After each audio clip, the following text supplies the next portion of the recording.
Over the last several weeks, I've been tasting lots of Portuguese wines, hundreds. And the main reason was that we were organising a tasting in London in May. And of course, unfortunately, we've had to postpone it. But the tastings have all been worthwhile. All my notes will be published on jancesrobinson.com in the next few weeks. And tasting these wines has just served to remind me how distinctive and brilliant the Portuguese wine scene is.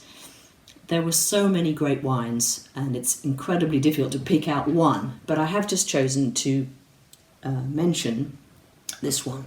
And I've chosen it because it represents some of the things I love about Portuguese wine. It's made by Afros Wine, who are in the Vinhos Verdes region, and it's 100% Vinhão grape variety.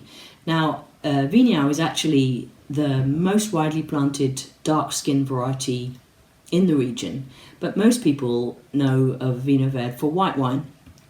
And also Vinhão is called Suzão in the Douro region. The reason I love this variety is it's one that I would call extreme. It's got high tannins, high acidity.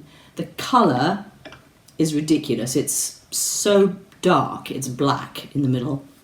And it's one of those wines that you can either make a great wine or a terrible wine. Or you can polish it into submission so that you tame the extreme so much that it loses its distinctiveness. But this particular one by Afros is, to me, is just a great example. It's made from vineyards in the Lima sub-region. The vineyards are farmed biodynamically. The grapes are foot-trodden in a traditional granite lagar, and then the wine is aged for a while on lees in a tank before bottling. Now, what I love about this is the aromas of fruit they're also wild. They're not your domesticated sweet black fruit. They're like tiny little wild berries that you'd find somewhere in the middle of nowhere.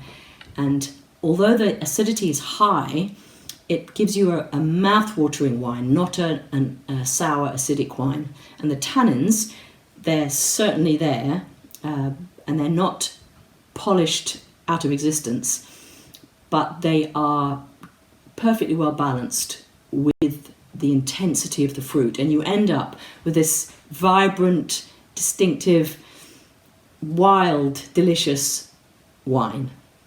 Now, it's the sort of wine that you probably wouldn't drink without food, but it goes very well with, particularly with slightly fatty pork dishes maybe, but I'm sure you can experiment or just pick it up and enjoy it, because it's the sort of wine I put my nose in the glass and I laugh because I know there's so much pleasure coming.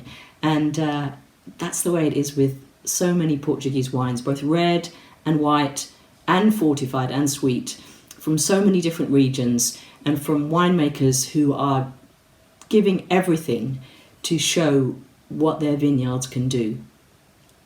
I hope you'll try this wine and many other Portuguese wines.